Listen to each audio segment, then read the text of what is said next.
하나님의 말씀을 봉독해 드리겠습니다.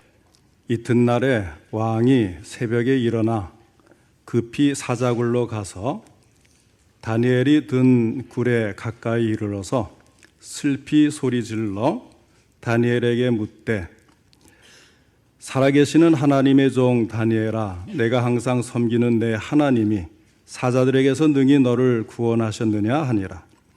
다니엘이 왕에게 아뢰되, 왕이여 원하건대 왕은 만수무강하옵소서. 나의 하나님이 이미 그의 천사를 보내어 사자들의 입을 봉하셨으므로 사자들이 나를 상해하지 못하였사오니 이는 나의 무죄함이 그 앞에 명백함이 오며 또 왕이여 나는 왕에게도 해를 끼치지 아니하였나이다 하니라.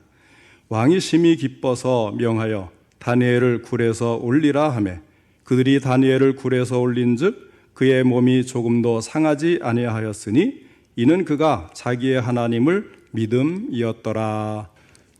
오늘은 다니엘의 믿음과 승리라는 제목으로 함께 말씀을 듣겠습니다. 오늘도 하나님께서 예배드린 우리 성도님들을 만나주시고 생명의 말씀을 통해 풍성한 은혜를 내려주시기를 축원합니다. 먼저 하나님께 기도드리겠습니다.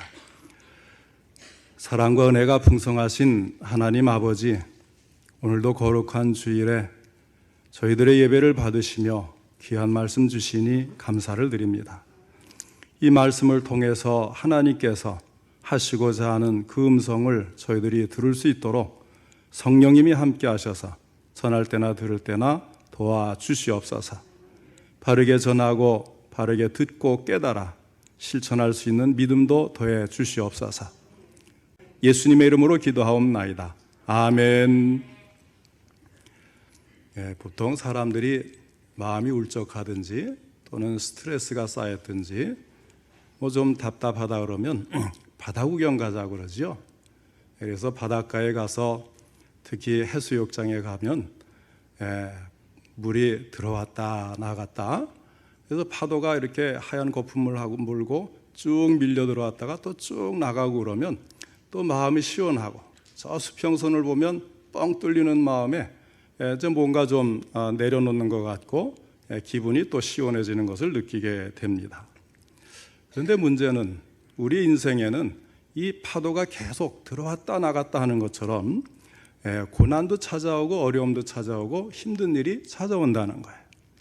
한 번 오고 그치면 좋겠는데 파도가 밀려오는 것처럼 쭉 밀려왔다가 또 밀려나갔다가 또 들어왔다가 또 나갔다가. 그런데 때로는 이 너울 파도가 있어요. 우리가 말하는 파도는 표면에만 치기 때문에 밀려왔다 밀려갔다 이렇게 왔다 갔다 하고 선을 넘질 않는데, 너울 파도는 저 멀리서부터 마치 해일처럼 큰 물덩이가 밀려오는 거예요. 그래서 방파제나 또는 이 항구 부둣가에 있다가도 이런 것들이 밀려오면 넘쳐나서 사람이 쓸려가기도 하는 것입니다. 이런 큰 고난, 어려운 고난도 있고 작은 고난도 있고 끊임없이 우리 인생에는 고난이 그치질 않는 것입니다.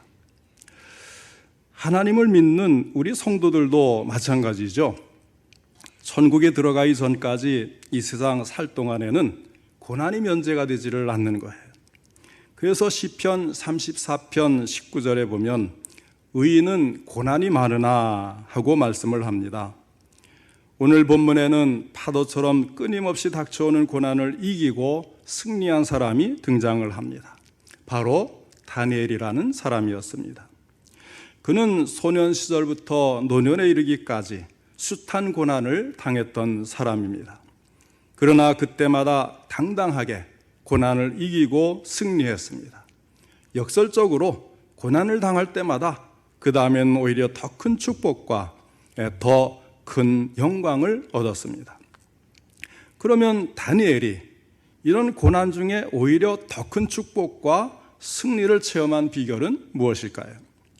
오늘 주신 말씀을 통해서 우리 모두가 우리에게도 찾아오는 고난을 이기고 더 큰 축복을 받는 성도님들이 되시기를 바랍니다.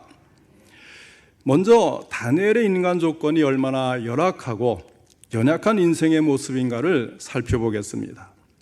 다니엘의 어린 시절의 모습은 어떠했습니까? 그는 소년 시절에 조국 이스라엘을 떠나 멀리 바벨론 땅에 포로로 끌려왔습니다. 나라가 망하고 포로로 끌려왔으니 인간적으로 무슨 힘이 있었겠습니까? 인간적인 배경이라고는 눈꼽만큼도 없는 거예요. 마치 파리 목숨과도 같았습니다. 다만 왕족 출신에다 총명했던 까닭에 왕실 장학생으로 선발되어서 바벨론 왕립학교에서 특수훈련을 받게 됩니다. 그러나 이것도 따지고 보면 고역이지요. 왜냐하면 바벨론 당국이 이스라엘을 비롯한 피정복민들을 효과적으로 식민 통치하기 위해서 바벨론화시키려는 음흉한 의도가 숨어 있었기 때문입니다. 그러므로 그 모든 과정이 하나님을 믿는 다니엘에게는 오히려 큰 고민거리였습니다. 그 중에서 음식 문제가 제일 큰 골칫거리였어요. 다니엘서 1장을 보면 느부갓네살 왕이 자신이 먹는 좋은 음식을 제공을 했는데 그 당시에도 이 왕이 음식을 굉장히 많이 차려요.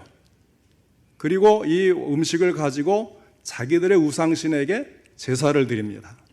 그 제사를 드리고 나면 그것을 가지고 또 신하들에게 나눠주면 신하들이 먹고 그것을 또 그 아래로 계속해서 물려주면서 많은 사람들이 나누어 먹게 되는데, 자, 이런 그 음식을 나눠주는 데는 거기에도 교묘한 술책이 들어있는 거예요.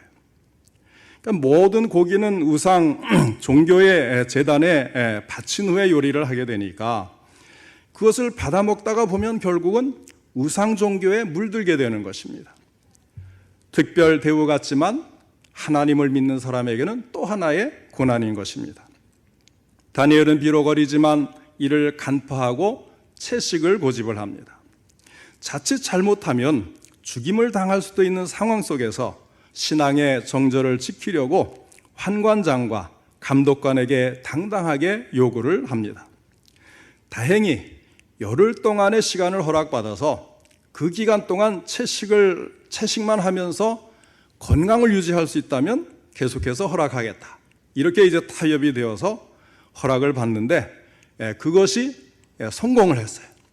그래서 이 다니엘과 그의 친구들은 이 채식만을 하고도 누구보다도 빛나고 건강한 모습을 유지하니까 계속해서 이것이 허락이 된 것입니다.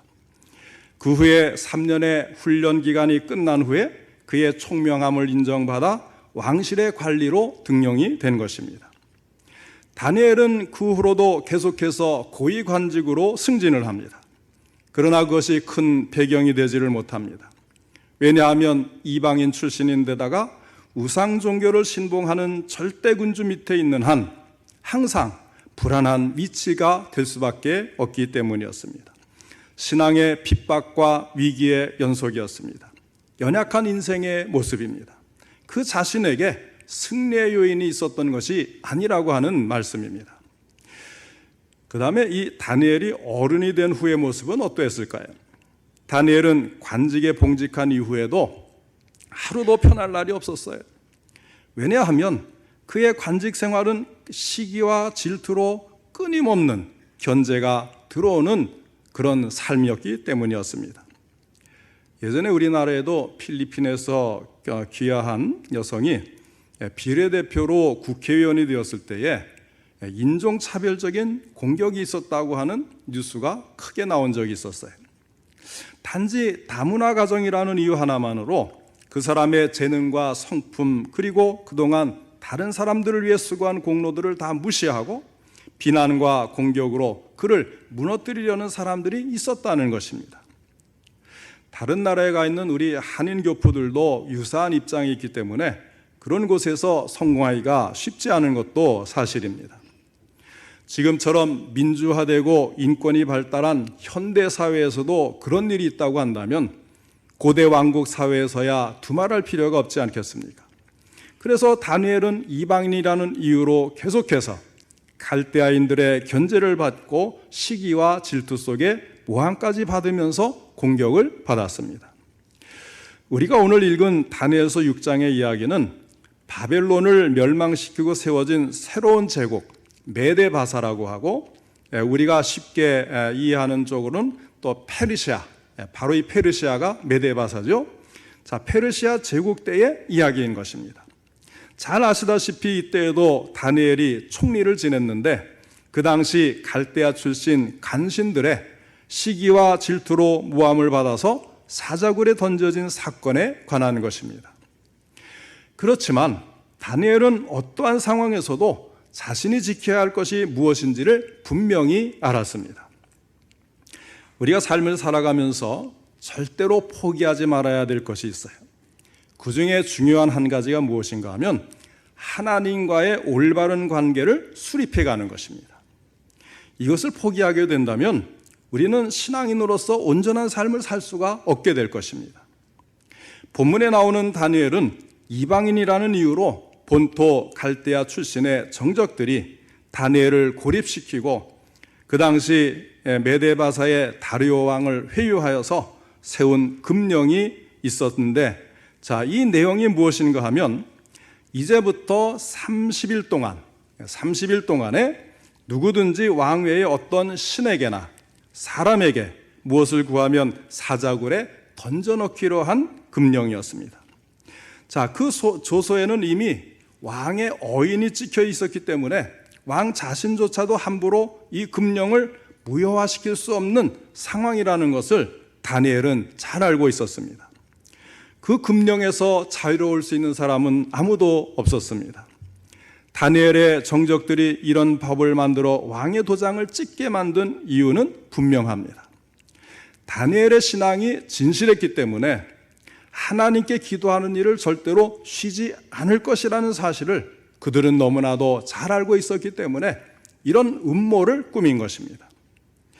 다니엘은 금령이 정한 그 한 달 동안만 위기를 모면한다면 잘 살아갈 수가 있었습니다.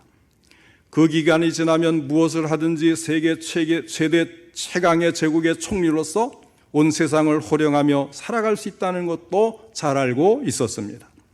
그 권력과 영화가 가져다주는 혜택도 이미 어느 정도 누리고 있었기 때문에 잘 알고 있었어요.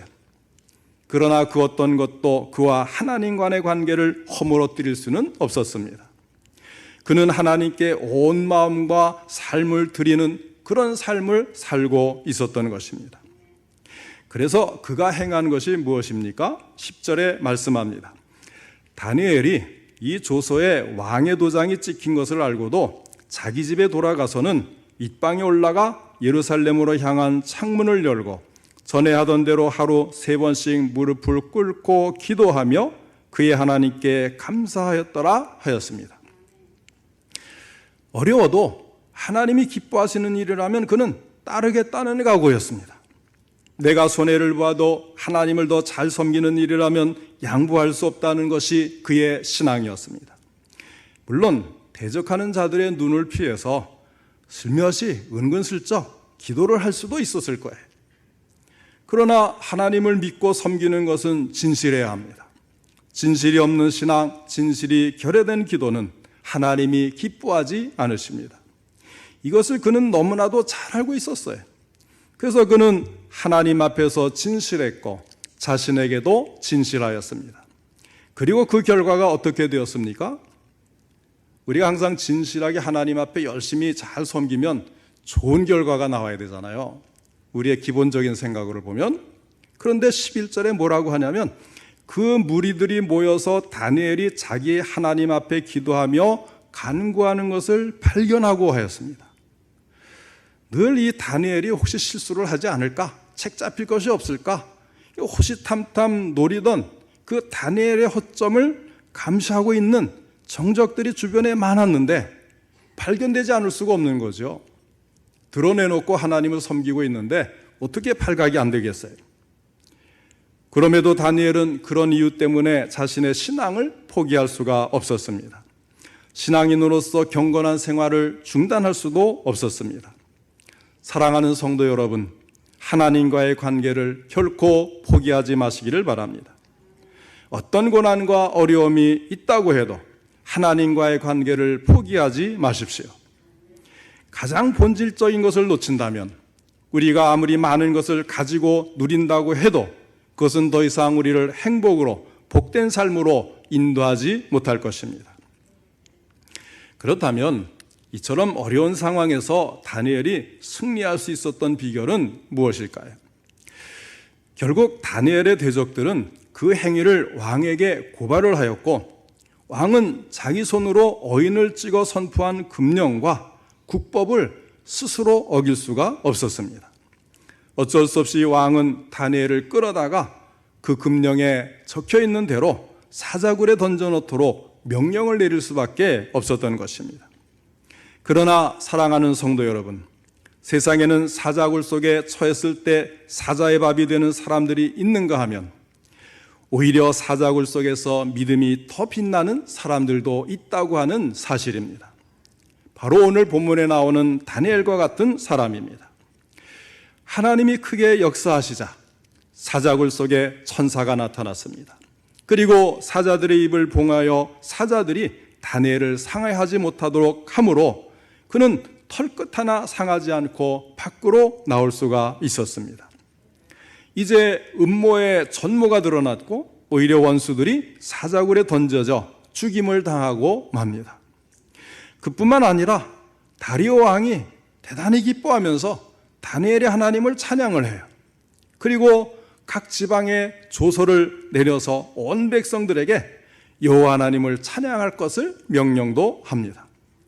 어떻게 이런 일들이 가능했습니까? 오늘 본문에서 다니엘이 행하였고 우리가 본받고 가져야 할 승리하는 비결은 바로 세 가지였습니다. 첫째로 믿을 수 없을 때 믿는 신앙이었습니다. 하나님께 기도하면 사자굴에 던져진다는 사실을 뻔히 알면서도 담대하게 기도할 수 있었던 다니엘의 용기는 어디에서 왔을까요? 바로 하나님이 도우실 것이라는 믿음이 있었던 것입니다. 하나님은 시시때때로 자신의 자녀들을 도우십니다. 천사를 보내어 도우시고 사람을 보내어 도우십니다. 시편 46편 5절에 보면 하나님이 그 성중에 계심에 성이 흔들리지 아니할 것이라 새벽에 하나님이 도우시리로다 하였습니다. 하나님이 도우심으로 성이 흔들리지 않는다, 요동하지 않는다고 하였어요. 하나님은 크게 신뢰하는 자는 크게 도우십니다.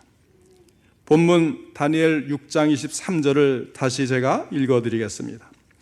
왕이 심히 기뻐서 명하여 다니엘을 굴에서 올리라 하매 그들이 다니엘을 굴에서 올린즉 그의 몸이 조금도 상하지 아니하였으니 이는 그가 자기의 하나님을 믿음이었더라. 이는 그가 자기 하나님을 믿음이었더라 하였습니다. 하나님을 크게 의뢰하고 믿으시기 바랍니다. 사람을 의지하지 마십시오. 본문에서 다니엘은 사람을 의지하지 않았습니다. 사실 다니엘은 역대 왕들의 신뢰를 대단히 크게 받았어요. 본문에 나오는 다리오 왕에게도 대단히 큰 신뢰를 받는 그런 아주 참 사랑받는 그런 장관이었습니다. 그러니까 어떻게 하든지 다니엘을 살리려고 했는데 법을 자기가 도장을 찍고 정했으니 할 수 없이 사자굴에 던질 수밖에 없는 그런 상황이었으니까 이 다리오 왕을 또 잘 구슬러서 잘 도와달라고 이렇게 부탁을 하면 어떤 묘수가 나올 수도 있지 않았겠어요? 그런데도 다니엘은 이렇게 죽음에 이르게 되는 상황에서도 다리오 왕에게 단 한마디 살려달라는 표현도 하지를 않았던 것입니다. 그는 오직 전적으로 하나님만 의지했기 때문이었습니다. 우리 성도님들도 전적으로 여호와 하나님만 의지하시기를 바랍니다. 그러면 기가 막힐 웅덩이에서도 헤어나올 수 있고 사자굴에 빠져도 하나님이 지켜주실 줄로 믿으시기 바랍니다.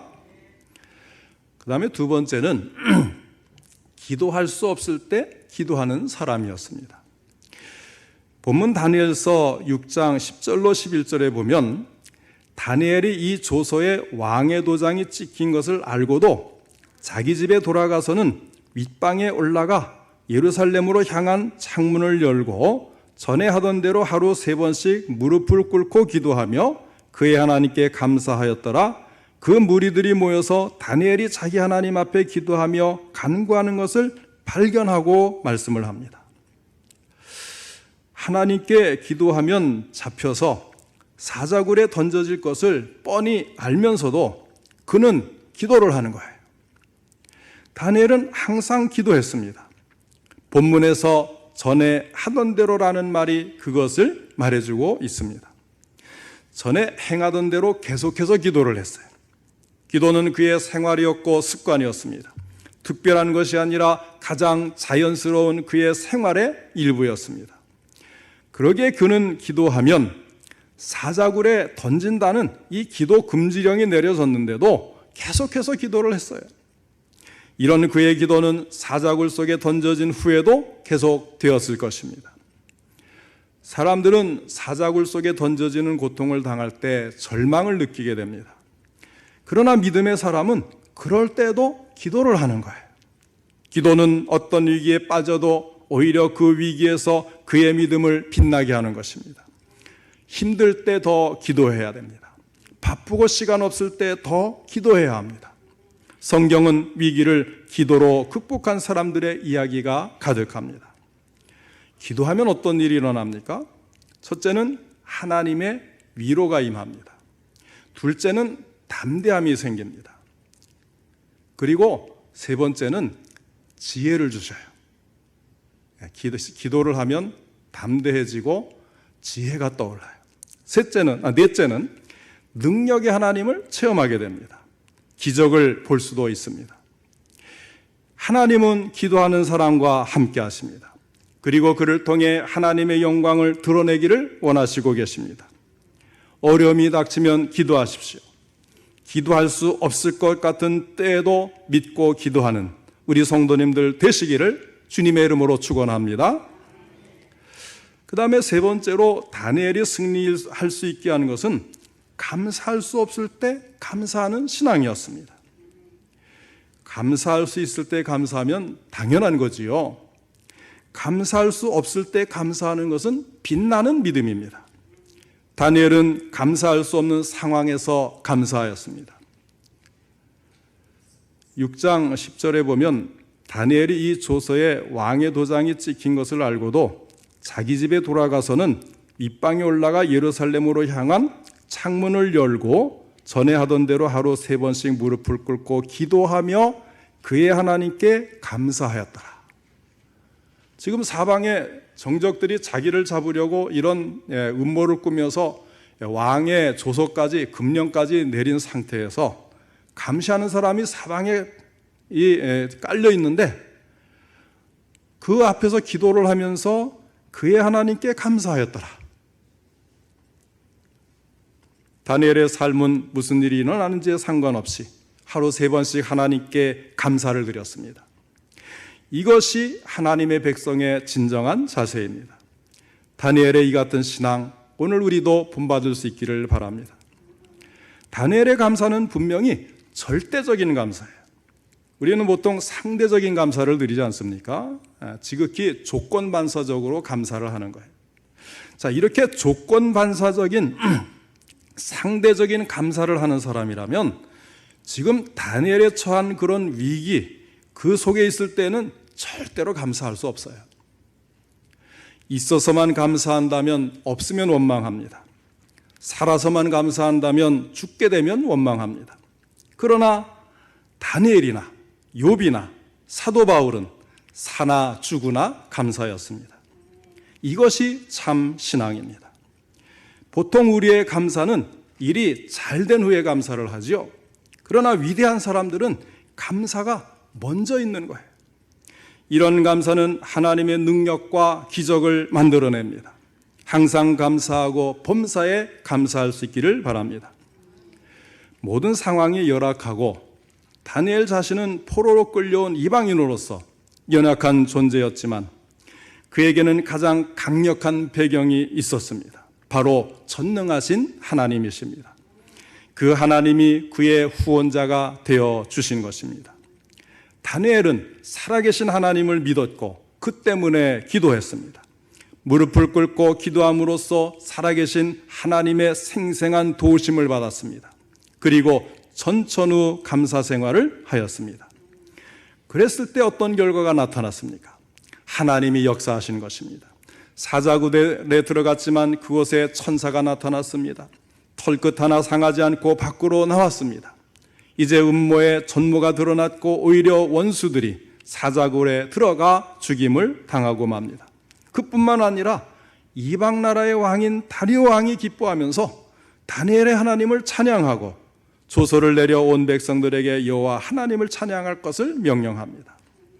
참으로 다니엘의 인생의 절정이라 할 수가 있을 것입니다. 그런데 여러분, 이때 다니엘의 나이가 얼마였는지 아십니까? 80세 고령이었습니다. 인간적으로 보면 쇠락할 수밖에 없는 때였지만 그는 여전히 승리하는 삶을 살 수가 있었습니다. 사랑하는 성도 여러분, 다니엘과 같은 인생의 승리자가 되고 싶으십니까? 어떤 문제를 만나든지 무슨 고난을 당하든지 낙심하지 마시고 패배감으로 좌절하지 마시고 전능하시고 나를 사랑하시는 하나님을 믿으시기 바랍니다. 그리고 그 앞에 무릎을 꿇고 기도하시기를 바랍니다. 감사함으로 기도하시기를 바랍니다.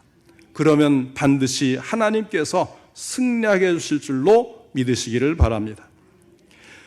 빌립보서 4장 6절로 7절에 아무것도 염려하지 말고 다만 모든 일에 기도와 간구로 너희 구할 것을 감사함으로 하나님께 아뢰라. 기도하기 전에 감사함으로 하나님께 아뢰라. 그리하면 모든 지각에 뛰어난 하나님의 평강이 그리스도 예수 안에서 너희 마음과 생각을 지키시리라 약속하셨습니다. 또 시편 50편 15절에 환난 날에 나를 부르라 내가 너를 건지리니 내가 나를 영화롭게 하리로다 하였습니다. 사랑하는 성도 여러분, 저나 여러분이나 우리는 고난의 파도가 많은 이 세상을 살아갑니다. 그래서 언제 어떤 일이 닥쳐올지 불안합니다. 미래가 불투명합니다. 그러나 우리는 신실하신 하나님, 나의 하나님이 계심으로 안심할 수가 있는 것입니다. 모쪼록 다니엘처럼 하나님을 믿으시고 평생 기도하는 무릎이 되시고 전천후 감사 생활을 하심으로 하나님의 도우심을 받아 항상 승리하며 살아가는 우리 성도님들 되시기를 주님의 이름으로 축원합니다. 기도하겠습니다. 사랑과 은혜가 풍성하신 하나님 아버지, 오늘도 다시금 저희들에게 더욱더 큰 믿음을 가지고 승리하는 삶을 살 수 있도록 다니엘의 믿음을 본 모범으로 보여주시니 감사를 드립니다. 주님, 저희는 너무나 연약합니다. 힘들고 어려운 일 감당하기가 어렵습니다. 주님, 그럴 때에 성령님 충만하여 주시옵시고 말씀이 생각나게 하시고 하나님을 신실하게 믿고 의지할 수 있도록 절대적인 믿음을 갖게 하여 주시옵소서. 믿고 의지하고 기도할 때에 응답해 주시는 하나님을 만나게 하시고 어떠한 어려움, 어떤 큰 일도 감당할 수 있도록 도우시는 하나님의 은혜를 힘있게 하시기를 간절히 바라고 원합니다.